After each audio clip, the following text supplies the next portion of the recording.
for Daily Racing Form. Here for the Haskell Handicapping Q&A. Makeshift studio. And it looks like we are, perfect timing. Joined by Eclipse Award winning trainer Brad Cox, who is a technical wizard on his very own, figured out how to enter this advanced technology video. How you doing, Brad? Great, Marcus. How are you? Oh, wow, I can hear you too. I can see and hear you. This is awesome.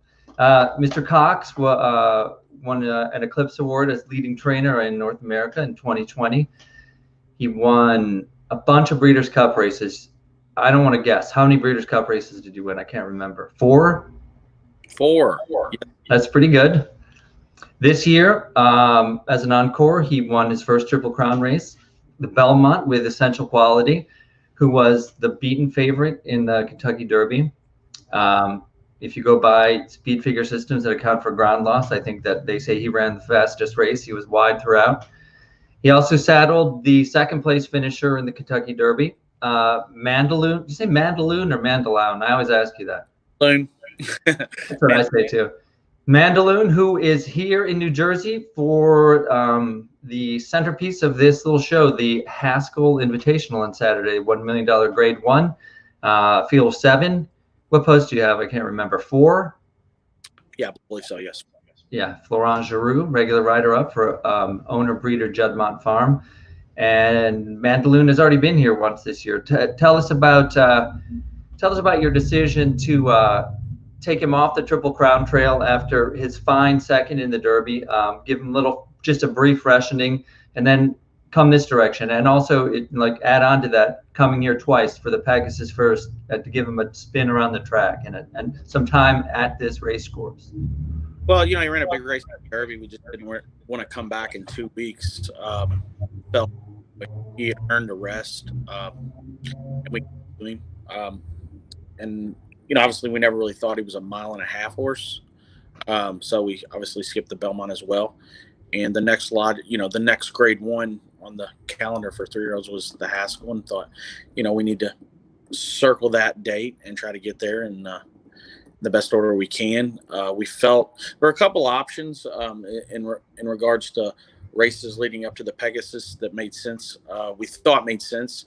One was Matt win at Churchill. It was back in 4 weeks after the Kentucky Derby. Once again, he was a horse that ran a really big race in the Kentucky Derby. And there was the Pegasus, which was 6 weeks, I believe, post Derby. Just felt like made more sense in regards of giving him time and getting a race in him. And, once again, having to ship over from Churchill, he's went through this process once. So we just thought it made the most sense as far as schooling him. Obviously winning the Pegasus didn't necessarily add to his value as a stallion or anything, but we thought it would be a good lesson, and see how he handled everything in regards to shipping, handling the racetrack itself, and all went well. So, that's kind of, we use the Pegasus as a tool for the Haskell, obviously. Yeah, it's a stepping stone race. Not every race is the race, right? Right. Yeah, no, exactly. Yeah, exactly. And we're going to look at it right now. Now, I'm kind of I don't know. I got to tell you, I don't know exactly what to make of this race. I thought it was a weird race, kind of all around. Starting at the beginning, when I know Florent got pinched back a little bit, I was just how is he so far behind? And here you are, he's circling wide. He's come from several lengths off the pace, pretty far back behind a very moderate tempo. Looks like he's going to draw off at the 8th pole and win by a couple lengths. And then Wayburn comes back at him and gets to within about a neck. I think it was a measured neck. Would you agree with that? Yeah, somewhere there. Yeah. But I mean, measured in the sense that he kind of had him, even though it was what was he doing here? So here's what confuses me. I didn't know if he was supposed to be that far back, if he didn't have as much speed as he had. Also, I didn't know why he didn't put that horse away more and kind of draw off. There are no whips here at Monmouth. I think everybody knows that at this point, only for safety. I wondered if he needed a crop for encouragement because he wasn't fully focused on the job. What is your interpretation of his performance in the Pegasus? I thought it was really good. I think anytime when you're in a short field and you're last and you're running into a soft pace and you're losing ground, those are all big negatives. I think that's how big favorites get beat. and he overcame a lot. He could have maybe lost a little interest late, like you said. I think that's something that might help Florent move, Saturday in regards to when he makes his move, timing. Like you said, it's obviously well publicized. There's no whips, and that was another reason why we thought we would come over to Monmouth as well. So see if he handled that. He did, obviously, but no, there's a couple ways to look at the race. I personally thought it was a good effort. It was like you said, at the eighth ball, it looks like he's going to maybe draw off, win by a few, and then he just gets a little late, and the other Wayburn's running at him. But Wayburn's a pretty good horse. He had some good figures out of his races at Aqueduct this winter, and thought he was the main rival. And I thought he had a better trip in the race to win it. He was obviously in front of us, closer to the pace, and on a soft pace. And our horse was able to obviously took some ground loss, but was able to get the job done and kick on down the lane.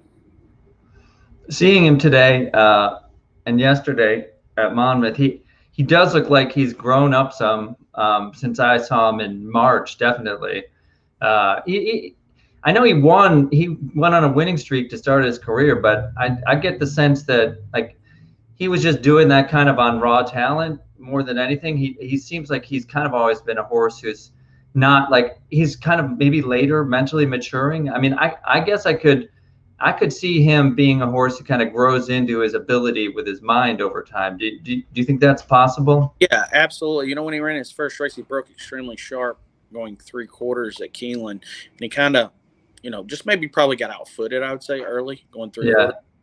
Then, showed some ability and talent, weave through horses, was able to win the race. But then galloping out that day, he was looking at the gap. Florent said, wow, this horse, he might need a set of blinkers. Uh-huh.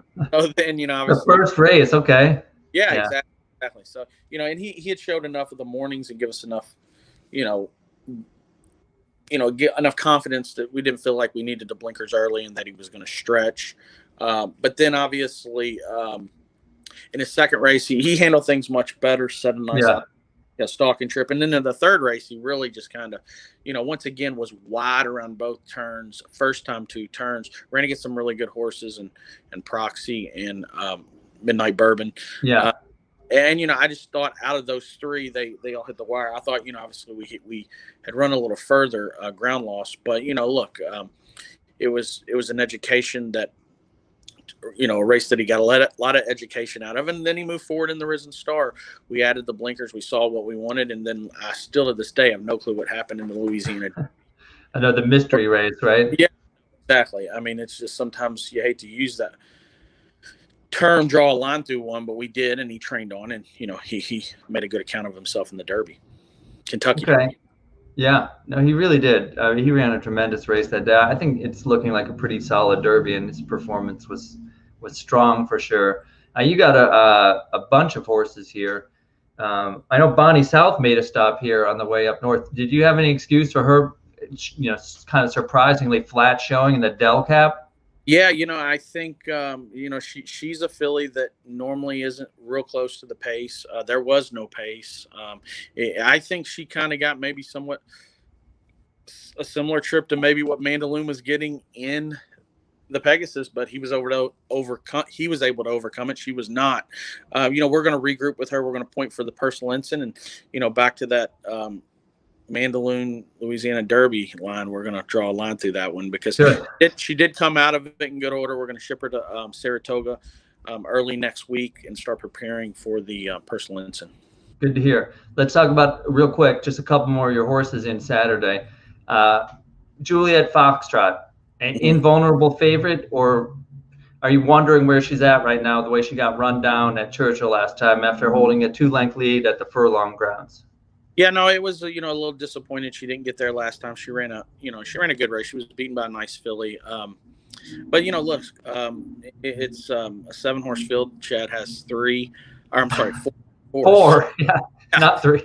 Listen, he's very, very good in that division. He's always hard to beat, whether it's dirt, turf, wherever. But he obviously holds a strong hand Saturday, and we're hoping that this filly can get back on winning ways. Yeah, I think she'll handle the distance. I don't think that'll be an issue at all, and it'll be interesting to see. I'm not sure exactly if they're going to get any rain. It looks like they may get some rain, and if there's a little cut totally around up in the air. Yeah, it may play to her benefit. She really ran well in the Jenny Wiley on and off turf, and she had another performance that was a good one. I believe it was at Pimlico in the Gallaret last year. That's right. That was very soft ground, wasn't it? Yeah. October. So look, she's able to handle that, but she can handle a firm turf as well. And then Vault in the Molly Pitcher, I give her a big chance of rebounding off of her last race. Yeah, we have prepared her for the Fleur de Lis. We're taking a shot. She ran a big race at Belmont. We give her plenty of time to recover. The Fleur de Lis just came up extremely strong, and she just probably that water was just a touch deep for her. So I think we got her back in with horses she can compete with. It's a grade 3. I think obviously the Fleur de Lis is a grade 2, but it came up like a grade 1. So she's going to get, I would say, a little bit of a class relief here, and hopefully that can get her back in the winner's circle. And I'm missing at least one other horse. You have a horse for the Monmouth Cup. Night Ops. I got to say, yeah. Looks like a ton of pace in that race. I want specifically, how do you think that horse is going to respond to no riding crop? He looks like he might need encouragement. Yeah, he does, but there's also times when I've thought late in a race when a rider kind of gets after him that he may level off a little bit and resent it.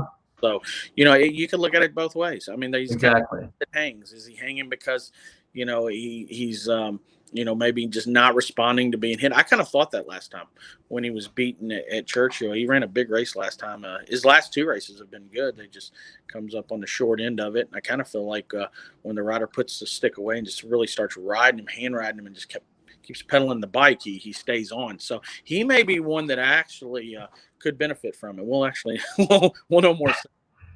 Okay. What are fair odds on Mandaloun in the Haskell? I was looking at it fairly close last night. Look, I think the odds makers did a very, very good job. I really, really do. Brad Thomas, he's a good line maker. Yeah, well, I really agree. I think, with the numbers that Hot Rod Charlie's run, I feel like, he is deserving favorite. And I feel like, we should be laying there at second choice. And then Midnight Bourbon obviously is a accomplished 3-year-old as well. And he should be probably third choice. And Following C, I'm not sure how he arranged that with Following C and Midnight Bourbon. I don't know who's third and fourth choice, but he had Following C at 3, which I thought was surprisingly short. Yeah. I mean, listen, I would have probably went Midnight Bourbon just because he's accomplished around 2 turns, but whatever. But obviously Following C is a very talented horse, and there's going to be a lot of people, playing him just based off his, his last 2 efforts have been spectacular. So, we'll see if he can adjust to going around 2 turns. But I thought the odds were good. I think 2 to 1 is probably fair price on Mandaloun. Nice. All right. I think it would be fair to let you go about the rest of your evening after generously giving us time on a Thursday night, opening day at Saratoga.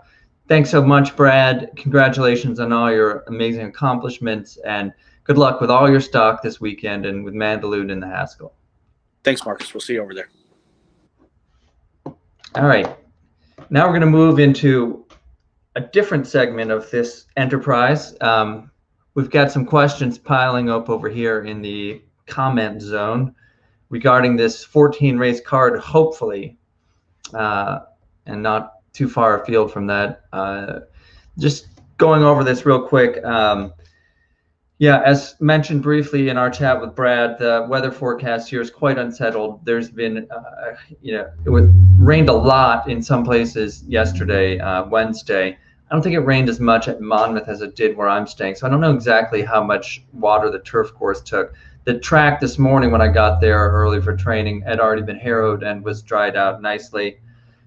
It's just, I really hate it when you got a 50% chance of storms where you might get no rain or you might get an inch of rain. You could have a sloppy sealed track, or you could have a fast track. You could have a firm turf course, you could have a soft turf course. But that's just the way that things are going to flow these next couple days. And we're going to have to play it as it lies. I don't play golf, but I think that's a golf term. As far as bigger picture, Monmouth wise, I've been handicapping this meet since the start, 3 days a week. You got 4 dark days, and then you never know what you're going to get after the dark days. They've had a lot of rain, a lot of off-turf days.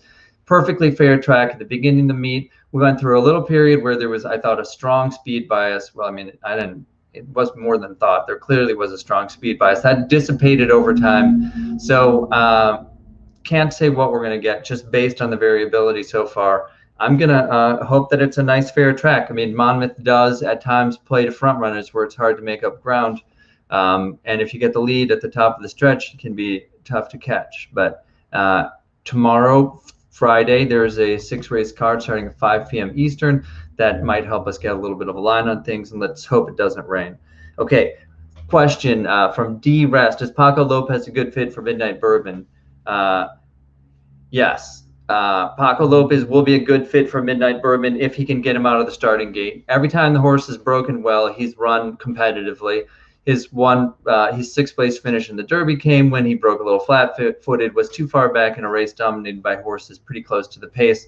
I think he was the horse coming out of there that as the most talent and was of the horses that didn't finish in the top 3, top 4, and he. His Preakness was the function of a horse coming back on 2 weeks rest. He's better than that. Paco Lopez, I think I've been impressed with the way he's riding with limited crop use this meet. I think he's really adapted well to that. He strikes me as a really good positional rider. He has his horses in a good forward position a lot of the time, and he seems fine out of the gate. If he gets this horse into the race early, he's going to fit him just fine. Let's see. Gustavo Vargas asks, is Charlie the favorite to win? He's 6-5 on the line. I think that Hot Rod Charlie is going to be even shorter than 6-5. That's my personal opinion. I think he's going to end up being an even money shot. I fancy the horse quite a bit in the race, but he's going to be no value in my opinion. Who's the best long shot this weekend? Asked Devon Mayberry. Well, in the Haskell itself, there are 4 major players and 3. I'm sorry, it's probably Devon Mayberry. Apologies, Devon. 4 main contenders, 3 long shots. The real long shots, I don't accord much real chance. I wouldn't be playing any of those horses. Of the prime contenders, Midnight Bourbon, if he's close to 9-2, which is his morning line price. That's going to be a square number on that horse. I mean, I don't consider 9-2 a long shot, but I think Midnight Bourbon, as robust a physical specimen as he has been all along, he's a horse who's still growing into himself. He's not a fully formed model. I was impressed with the way he grew up during the Fairgrounds meet. And like I said, I think the 2-week turnaround is what did him in the Preakness Stakes. We're going to watch a little of the Preakness right now. He just got beat by a fresh horse who got a nice trip. I mean, Rombauer was the horse for that day. I thought I was not a fan of the horse, just generally speaking, but he had little chance in the Bluegrass at Keeneland. He was a progressive horse who was training well into the race. He got a setup. He was fresh. Midnight Bourbon just didn't have anything to fend him off. And I believe that really was all about coming back on 2 weeks, which, some horses handle better than others. He didn't run a bad race at all. He beat the Derby winner who's coming in behind him. I think that, he got a nice break off of that. And I look for him to finish this race off, which is a 16th of a mile shorter than that, with a little more energy. For the whole day, I mean, I have a couple long shots that I like.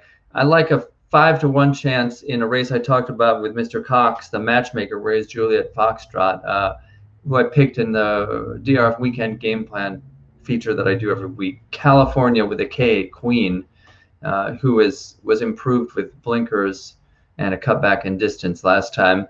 I don't know, going through the whole card, I don't have time to go check my picks right now, but if you go to drf.com, you'll see a grid. Kenny Peck is our astute Monmouth analyst. if you want long shots, Mr. Peck picks a lot of prices and does a great job with that. I would definitely consult his selections. And I know that I have several horses on top who are going to be at least 5 or 6 to 1, if not higher.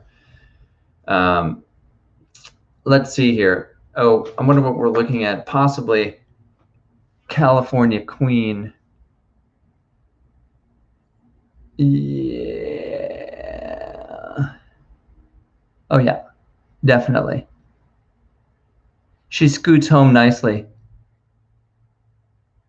Coming over the top off a slow pace. Expertly queued up by our moderator here for the matchmaker. Let's see. Moving on to David Sadler asking, any observations on the crop rule at Monmouth? Well, yes, indeed. If you think back to the beginning of the meet, there was quite a lot of a noise about how radical this was, and some forecasts of looming disaster. I think that was clearly overblown from the start. I've been nothing but impressed with the way that the riding colony here has adapted to these are the most extreme whip rules in North America, and in pretty much the whole world. There are only a couple other places that don't permit any use of the crop for anything but safety. And that's including morning training too. It's a pretty stringent rule. I think that in the end, it's a 1-year thing for right now. I think there's going to be national whip rules at some point, and it's going to be not as strong as this. There's going to be limited strikes allowable through the home stretch. But I think it's been a success given the kind of extreme nature of it. I think the riders have done fine. I think the horses have run to form in most cases. There are always variables in every race. Some horses need more encouragement than others. Some horses need a pace. Some horses need a fast track. Some horses need to be inside. Some horses need to be outside. It's just another thing where, it might or might not work out, but that's horse racing. It's been good. I really think it's good for jockeys in a lot of cases. It just changes the way you ride. I'm not a jockey. I'm not, I wouldn't pretend to be an expert on the art of guiding a racehorse. However, I think that it just looks better to me when jockeys are focused on staying in rhythm with their mount and have their hands on the reins and are concentrating on getting the most out of their animal through that method rather than resorting to whacking them with their stick. I do understand why there's some skepticism and nervousness about taking the crop away entirely. Wouldn't want to see that happen. But I think that given everything that's gone into it, the crop rule here has not been bad at all. Okay. We're going to go on to D-Rest. Graceful Princess in the Molly Pitcher has a superior dam.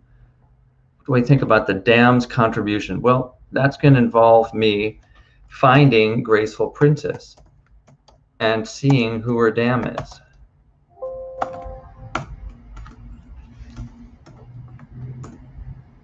Okay. Oh, Havre de Grace, the great Havre de Grace. Yeah, well, great racehorses do not necessarily make great dams. This horse is a tap at 5-year-old. And when you get to a 5-year-old horse with 12 starts, I go more on past performance than bloodlines. This mare is, she's okay. She ran a good race, a surprising good race in the double dog dare at Keeneland. She was 16 to 1 and outran her odds in a pretty good race. Bonnie South and Royal Flag are nice horses. She was right with them. But her baseline performance level is not sufficient to contend in this race, regardless of who her dam is. Daily Racing Form asks, do you think Hot Rod Charlie bounces off monster Belmont effort? Well, no, I don't. He's had plenty of time to recover from that performance. And interestingly, if you look at it, he's gotten in 4 timed workouts since the Belmont on June 5th. He got back to California and apparently was in such good physical condition and bounced out of the race so well that they went pretty much right back to training him. I think it's worth noting that Hot Rod Charlie is blinkers off in this race. If you watch him in the Belmont here, which we have queued up, he's going to be wearing blinkers. He's added blinkers a few starts into his 2-year-old campaign. He needed them to help progress and develop. As I'm sure everyone knows, blinkers restrict a horse's vision and, can help a horse that looks around and is not concentrating. I mean, horses have like this huge field of vision. They can see almost directly behind them, and they're flight animals. They want to see what's around so they can run away with it. Blinkers, obviously narrow down. They put little holes in them so they can see out the sides, but they narrow their focus and thus help the horse concentrate. I thought Hot Rod Charlie was concentrating pretty well in this race. He just went so fast and got worn down by a superior animal on the day, going 1.5 miles in essential quality. I thought both horses ran tremendously. I didn't think it was that great of Belmont going in. My opinion changed as soon as the horses crossed the wire, because I believe both of those horses were really running. But given the work pattern and the way this horse looks, I mean, I was kind of blown away when I saw him training on Wednesday morning. He galloped so fast, but in a controlled way. It was almost like a 2-minute lick, which is a 2-minute mile. Just really full of energy, came off the track bouncing. Looked great today. He's gained weight since I saw him in New York, so no, I don't think he's going to bounce. Okay, Bill Wing asks, is it fair to ask who's your first choice to win the Haskell? If I said earlier, well, Hot Rod Charlie is my very uninteresting first choice to win the Haskell. He's going to be the favorite, but I am solidly behind him. I think that he's proven his mettle and his quality in his last 3 starts. His Louisiana Derby was an excellent performance too. I think he's the real deal. He looks great. He's going to get a good trip, I believe, and I think 1 1/8 is right up his alley. He's going to be a formidable favorite, unfortunately. Looking for value underneath. I mean, I guess my inclination would be to try to get Midnight Bourbon into the exacta, which is not a huge value, but could help you with Hot Rod Charlie just a little bit. Spray Foam Global says, it's ridiculous, no crop. Clearly, you're not a jockey, you're a desk jockey. As I said, I am not a jockey. I'm not a professional rider, but I have watched an amazing number of horse races over the last, 21 years or so that I've worked for the Racing Forum. And, there's something to offering an opinion when you are a participant rather than an observer, and I respect that point of view. But I don't think that being an observer and not a participant annuls the validity of a perspective. I mean, I have a lot of bad opinions. That's part of being a handicapper. You're wrong a lot. It's not easy. I like being right. I think most people like being right. And my view on whips and crops may be wrong, but I think that we're on the way to establishing a good baseline, a national rule that everyone's going to learn to live with, and it's going to be helpful for riding, the quality of racing, and also the perception of racing in the wider public, which, like it or not, is an important thing. Moving right along. Yeah, we're not going to get into this one because because this is too complimentary of me, saying I know Indiana Grand inside and out. That is one of the many tracks I do. Monmouth, I've just been on this beat for the first time this year, and we've shuffled things around a little bit. I still have a lot to learn about the circuit. I mean, who was I talking to? Oh, Hall of Fame trainer Steve Asmussen the other day, who is approaching the all-time record for wins. He said, I learn something every day about training horses, and I've been doing this a long time, and I know I learn something every day about watching horse races and handicapping. So I think that's a good way to look at it. Enjoy the Haskell, enjoy this great Saturday of racing, enjoy Daily Racing Form with all of its amazing attributes, and best of luck.